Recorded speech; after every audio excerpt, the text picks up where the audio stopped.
Hello students, welcome to this course on gender sensitization, and today I am going to discuss with you the issue of gender violence and the different kinds of violence that we have. Now, how does gender influence violence? I think that's the first question that would come. I think by now it is clear that gender norms and inequity, which they are the ones which condone and perpetuate violence against women. Gender influences the whole pattern of violence among men and women and violence against women. It also is used to support the unequal gender roles. Now, when we talk of violence, something which is very important to remember is the culture of silence. I'm sure you've heard about it. There is, women usually keep quiet out of fear. Maybe they have to protect family honor for the sake of the children. And many times the women think she is at fault. Many women think that it is normal, it is a general part of growing that violence occurs. It is inevitable. And there is very little that a woman can do to escape her lot of violence. It was in 1979 that CEDAW drafted the Convention on the Elimination of Discrimination against Women, and it defined gender-based violence. It connected gender-based violence to human rights, and it said that violence is a form of discrimination that seriously inhibits women's ability to enjoy rights and freedom on the basis of equality with men. Then you had another convention called the Convention on the Rights of the Child. It was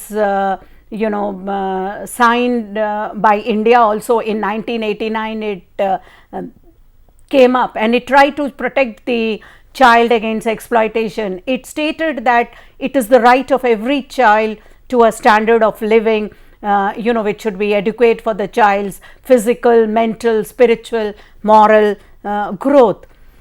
In 1993, UN also came up with a declaration on the elimination of violence against women, and it notes that there is no universally accepted definition of violence against women.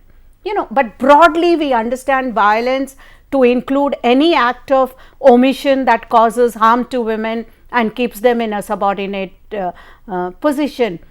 What is interesting is this report also talks of structural violence, such as poverty, unequal access to health service, education. They can also lead to violence throughout this period. Do you know how many women are murdered every year? Can you guess? There was a map which was brought about in 2019, and it showed that, parts of Africa, parts of Russia, you had a large number of women who are murdered. So there is a lot of description around world as to how much violence takes place.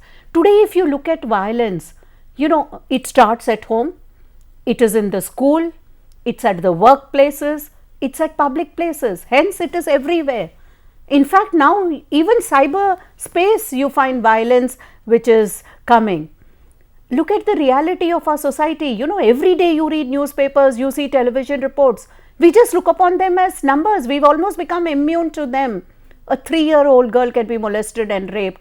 Women above 70 can be teased.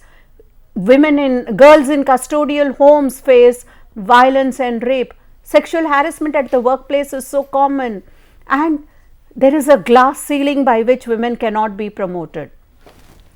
Another thing which is very interesting is there is more violence in Asian cultures because we have defined masculinity at the expense of women. A man's honor depends on women. So, whenever there is a caste war, whenever there is a communal clash, it is women who get hit. As partition shows us, what happened during partition? The Muslim men went and raped Hindu women, they cut their body parts. Hindu men went and raped Muslim women, cut their body parts. It was not that they were taking revenge against these women. They were sending a lesson to the men of that community that you are not man enough to protect your women. So, you had a history of violence during partition. Many a time violence takes place because of sexual violence, inebriation, and in so many societies women have no property rights. The whole process of socialization, how we bring up a girl child, it teaches inequality. Today both upper caste domination and capitalism is leading to more and more violence against women. There was another map which came up in 2013. It was brought in by a website called Safe City, and it showed that some of our cities, Delhi, etc., are so violent spaces. In fact, South Asia is a worse scenario. Nothing sums up this bias more than the life expectancy of men when compared to women.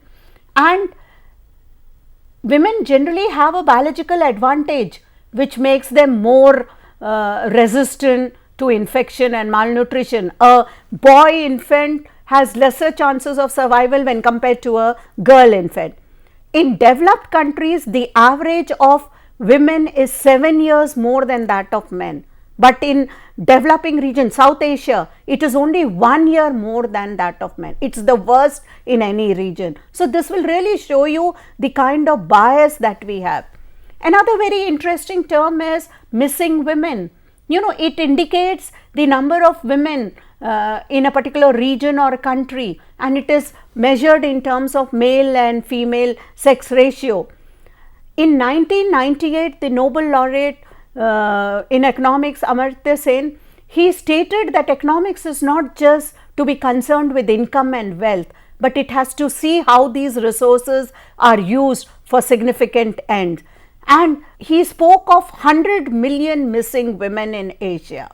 In fact, he and his colleagues examined a lot of hospital records, and they showed that women come to the hospital only when they are very seriously ill. There is so much of a bias in health, education, nutrition. Now, when I talk of violence, do you think it has a cost? See, violence just does not mean that a man hits his wife or a girl and that's the end of it. Violence has a lot of cost. It has an economic cost, it has a social cost, it has a political cost. Violence is costing the world more than 14.76 trillion a year. That comes up to $1,988 or rupees 1,48,811.14 for every person alive.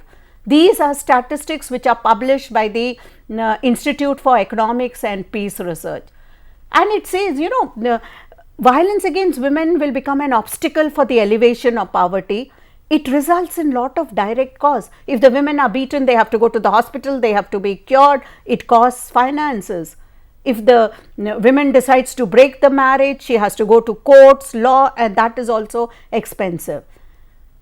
If the woman is beaten, she is not able to go to work. It means a loss of work for her, pay for her. It also means a loss for the employer because she is not attending to her work. So it has a serious economic cost.